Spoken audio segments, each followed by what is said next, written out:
We're here with the under 90 2021 champion. So thanks for coming on and doing a quick little interview for us. So we've just got a few questions that we've gotten some questions from the crowd that everybody really wants to know from a strongman athlete. So let's go through these questions. So what's the best part about competing in strongman?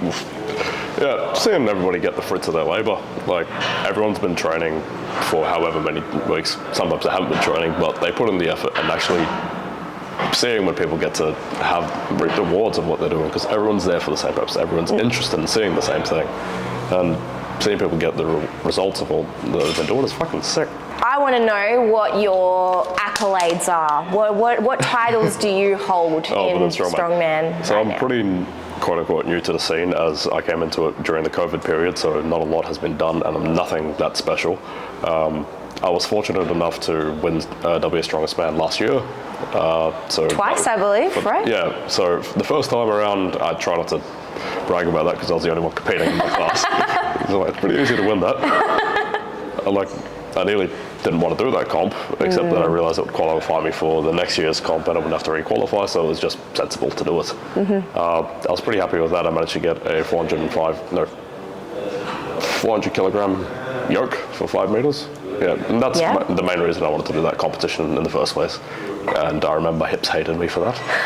I really, really wanted to get that done. It was just a dumb thing that I had no chance of doing, and I had to put 100 kilos in my yoke in 6 months. That's the life of strongman, right? Yeah, exactly. Yeah. And that's got me wondering when I do 500. Oh, well, that's cool. Nah. What's next? Nah. Hopefully, get out of the big fish in a small pond scenario soon, and I'd like to go and compete with ASI, which I think is my next port of call. Yep. I was hoping to do that earlier this year. Well, not ASI. ASM? ASA? Fitness Fest? No, Fit Fest. Oh, Fit Fest. Well, whatever it was going to be. Yeah, it was a kind of replacement for Arnold's. Yeah, because I wanted to get out of the state for a while. Yeah, that was an unfortunate one. Yeah. Around the Muscle Pit, which is the gym that I train out of, which is a gym full of powerlifters, I am constantly asked the question of when am I going to do a powerlifting comp, because I'm a CAPO qualified state level referee for them. So I've refereed every competition they've done except for 2 over the last 2 years. Yep. And I've never competed in powerlifting. That's funny. One day I'll have to do a powerlifting competition. Fun fact of Matt's. I've done more Highland Games competitions than I've done Strongman. Fun fact. There you go. I should call myself a Highland Games athlete. Where are you hoping to go from here? So my goal is within the next 5 years, I'd like to get to OSG. Yes. That being said, I know I could very easily get to OSG through different qualification systems now if I wanted to, but I don't want to get to OSG and be like a fill-in card. If I'm going to OSG, I want to be there to do some damage. Yes, you don't want to be at the bottom of the barrel, right? I don't want to be someone that they've pulled up just to have someone there for the day. Yes. I want to be there, because especially if I'm flying all the way to America. Of course, it's got to be worth your while. Yeah, it's got to be like a $2,000 trip at the minimum. My goal is to one day get to top 3 at OSG in the under 90s. Hey, and nice. I think that's very, very doable. Yeah. One of the most mind-blowing things for me was learning about Narrabri, because you grow up in Perth and you think of Perth as just such a tiny little place, and it's so secluded and far away from everyone else in the world. I think it's the most isolated capital city in the world. Really? I was told that by a society environment teacher in high school, and I'd take his word for it. There you go. Something you remember? Yeah. And so you don't really, it's a very quiet place despite its size, and you don't really think anything special comes from here. Like, the most special thing I remember is like we had Heath Ledger and Hugh Jackman at one point. Yeah, Heath Ledger. Yeah. And that's like the biggest thing Perth had. And then I found out we had the literal world's strongest man for the weight class that I'd be competing in, like the year before I got into the sport, was from like 20 minutes from where I live. Which kind of broke my perception about what could be done in the sport. That's amazing. It's quite a bit of ambition. So I'm like, let's just try and do some dumb shit. Yeah, well, I mean, hey, look, like whatever it takes to inspire you to go bigger, right? Yeah, right. And like, Narrabri was an awesome dude. He's one of the, despite his strength, every interaction I've had with the fellow, he's just been one of the humblest guys. Let's get get into the thing that everybody really wants to know. How does a typical training week look like for you as the under 90s current strongest man in WA? Well, if you wanted to go into the theories of training principles, my training is incredibly dependent on what season I'm in. I know some athletes around WA like to compete in almost every comp around. I'm in a very fortunate position where I don't have to do that, and I have, for this year, taken pretty much a gigantic off-season, and I've done one comp. Yeah. Well, I suppose, and that'll be this one coming up. Technically, I've done the Southwest Strongman comp earlier in the year, but that was more of an exhibition, bit of fun. And I only did the log press because I was just there for fun and wanted to see the skywork. So most of my off-season work has been largely bodybuilding based, quote unquote. I don't mean bodybuilding in the way a bodybuilder would do it, because that's a different sport, and I don't have access to the things they do, and I'm not a bodybuilder. Yeah. But just trying to put on more muscular mass and size, trying to become a stronger athlete overall. And then as a training week, at the moment, I'm just, now that I've spent all that time getting stronger, I don't bother trying to get strong now. I know I've got as much strength as I'm going to have. I've spent the whole year doing that. There's no point trying to get stronger right now. What I'm trying to do now is actually just get better at what I'm doing. Yeah. And that's just things like shaving down seconds on the yoke, trying to on your log clean, figuring out where to breathe, on your stones. So those finer details now, right? Just there's a little bit like that, because I'm not going to get any stronger. What I've got is what I've got. And so at the moment, it's almost all events work. Like if someone was to ask me what I squat, bench, or dead right now, I've got no idea. Yeah, that's it. Like, once you're in comp mode, nothing else matters, right? Yeah, exactly. Like if you were to ask me any of these lifts, these are completely foreign to me right now. Yeah, well there you go. That's the mindset you need as well, right? To be able to actually be kind of on the pathway towards the competition, right? And the best thing about that, I like to think, is that when you have that off-season, on-season, everything always feels fresh. And still stays fun. When you do a lot of the same thing all the time. Like this year, I'm getting sick of log, despite the fact that I love log. Because earlier I tried to do for a different reason, I did a maximum log press. And that was like 2 months ago, and now I'm having to go to another maximum log press. My God. I'm getting sick of it. And if you don't mind me asking, what's your current PB on your log at the moment? 133. Okay, all right, I'm getting there. What is a common strongman training myth that you would like to dispel? Training myth? Yes. Specifically towards strongman that you see or you hear on the streets. That you need to be fat. Yeah. That's the number one thing. Like you get I think that can apply in certain circumstances to heavyweights, but the fact that you need to be fat is not necessarily needed these days. If you look at any weight class athlete, it's about maximizing what you have within the confines that you have. A heavyweight has the ability, if they are running into plateaus with their training, that they can just put on more mass. As a weight class athlete, you don't have that advantage. You can't just say, okay, I've run into a plateau, I just need to get bigger and have more mass to move. A weight class athlete needs to get better at what they're doing. Yeah. And that all strongmen can be fat, especially if you're a weight class athlete. Don't get me wrong, heavyweights is awesome. I love that. But if you are staying fat as a weight class athlete, I think you are doing yourself a massive disservice. Like you should be relatively lean, quote unquote, very, very close to competition time, because you should be maxing out everything you can within your class. If you are a weight class athlete and you are fat, you're in the wrong weight class. So would you say that conditioning is a really important part too? 100%. If you watch any of the higher level weight class comps, they're not done the way, say, the Arnold's is for the heavyweights or World's Strongest Man. They're not built to be astronomically heavy.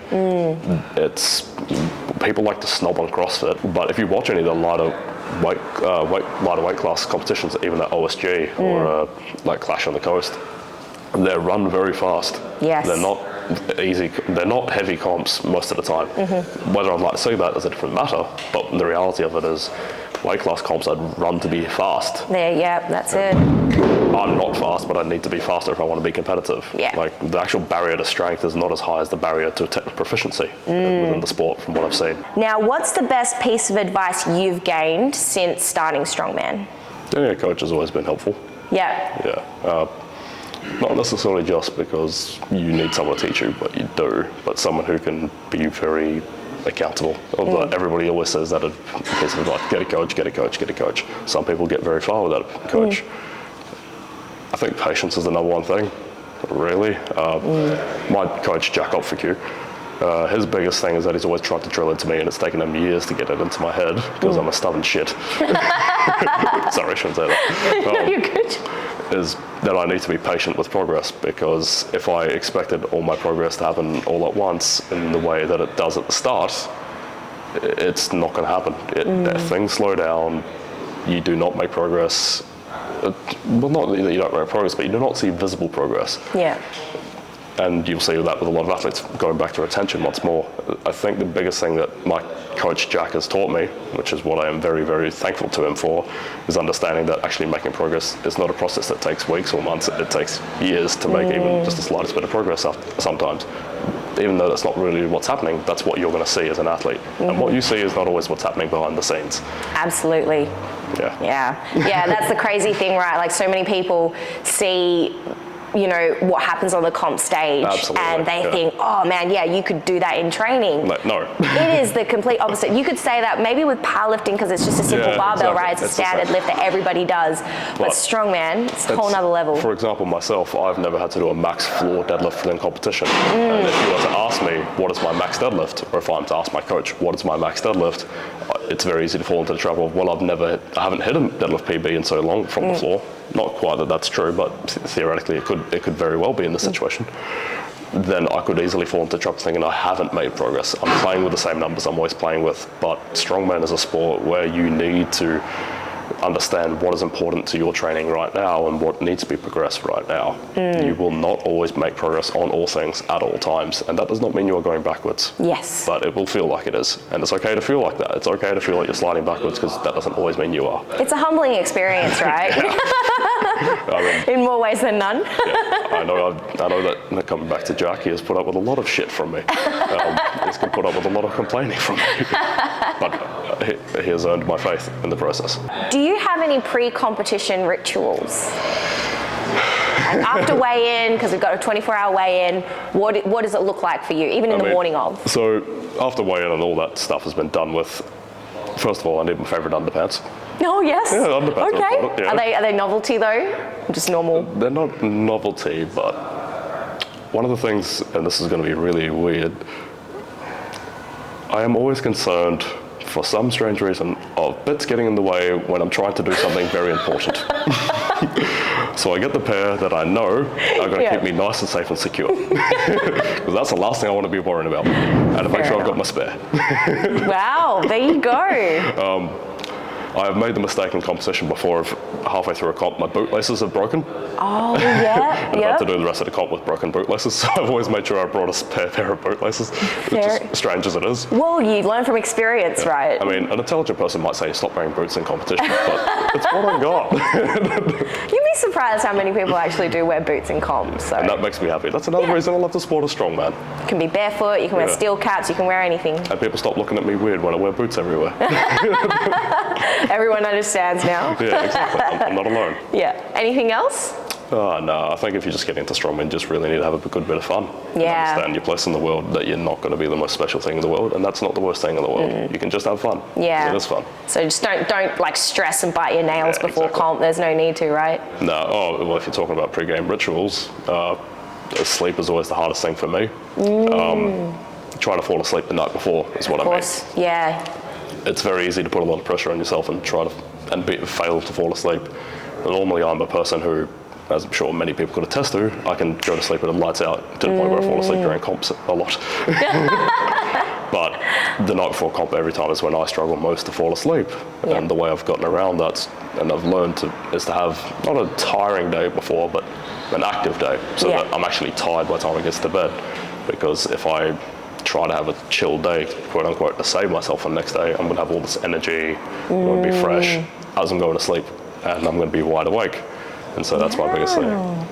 And during the day of competition, I've always found I have a very easy time of coming up very high to get very elevated, but coming back down from that high in between events and not becoming completely exhausted is really hard for myself. Yeah. So that's why I try to surround myself with people I know can bring me back down and calm me down and just make me realize that it's just a fun day. Yeah, there you go. You know, for example, my favorite music to listen to on comp day is Enya. Enya. Enya. Oh my God, So you what? know, we were making fun of Megan for saying that her competition PB song was Enya, so... I know I like Megan. Wow! There you go. I once hit a bench PB to Ride of the Rohirrim from Lord of the Rings soundtrack. Yeah. That one can be quite empowering though. That's true, A that's little true. bit of a symphony going on. Yeah, Hans Zimmer, well, that's not Hans Zimmer though, is it? Oh shit, the guy in charge of that knows what he's doing. Yeah. All right, brings a good atmosphere, right? Yeah. All right, now going on the other side of competition, what is your post-comp ritual? Lots of food. Lots of food. What's your go-to? Although I think that's everyone's thing. For the last 2 comps I've done, it's been cheap, Povo, Hungry Jack's ice cream. I buy more than I can afford to eat, and I never eat all of it, but I buy a lot of ice cream and I tell myself I'm going to eat it. Usually it'll be like 5 Sundays and then 2 storms. Last comp after States, I went to Hungry Jack's with my mate and fell asleep at the booth. Oh my God, that's so good. And we threw out like 2 Sundays. Is there a photo of you passing out in the booth? No, because it was just me and him. The problem I have though, I take a lot of caffeine during the day off comp. So, look, to a ridiculous degree. I understand. How much? Last comp was, over the course of the day, like 1,600. Oh my God. I do not recommend, by the way. No, it's not healthy, but within limitations, it's effective. Yeah. The interesting feeling is when you get home the night after a competition, you are bone tired to the point you don't want to move. You feel like when you move, it's actually just your bones moving inside your arms, but the arm doesn't move. Yeah. You are exhausted. You want to go to sleep. You feel like you're ready to sleep, but there's so much caffeine in your system. You go to sleep and nothing happens. You're just lying in your bed. And as I said, I'm someone who can fall asleep very easily. Yeah. And I'm exhausted and nothing happens. And I just stay awake all night. Okay, so Matt, where can people find you on social media, follow you for your antics? Like, you are known as the clown of WA Strongman, really. We love you. And so if anybody wants to follow you, where can they follow you? If you're interested in finding a very strange man with a strange sense of humour, I am on Facebook at my name, Matt Bilsma, or m.j.bilsma, B-Y-L-S-M-A. I don't post as much as I probably should. You definitely should. I know that if I want to get better at the sport, I need to get better at the Instagram game, but I'm very much an old man when it comes to that stuff. I mean, hey, look, man, honestly, if I'm to kind of speak here as somebody that organises these competitions and I hear feedback from the crowd and people even that just see you training, you are the person that everybody just remembers. Just for the way you look, the way you kind of, perform and act with yourself. It's great, right? You are the memorable one. So honestly, it's the beard. I think it's the whole stature, man. Like, let's be real. So so the crowd, including myself, want to see more of your content. So let's see more of that, hey? You're more of a stories man, right? Instagram stories. It's more just because I like to put up dumb shit of this, this is something dumb I've done and now none of you can see it again. That's what I'm telling you. You're the clown, really. Yeah, exactly. The class now you have clown. no proof it happened. All right. Well, thanks so much. Anyway. Thanks so much, Matt, for coming on to do this interview. Really appreciate it. Anytime. We've got a really big under-90s crew for this competition. So it'll be good to see whether, these guys will be able to match up to you. In a default race. Like, winning by default's not fun. I'd rather lose than win by default again. Yeah, well, fair enough. Well, your class is one of the bigger ones now, so you've got some fun to experience on the day. Exactly. But yeah, thanks so much. Thanks. Anytime.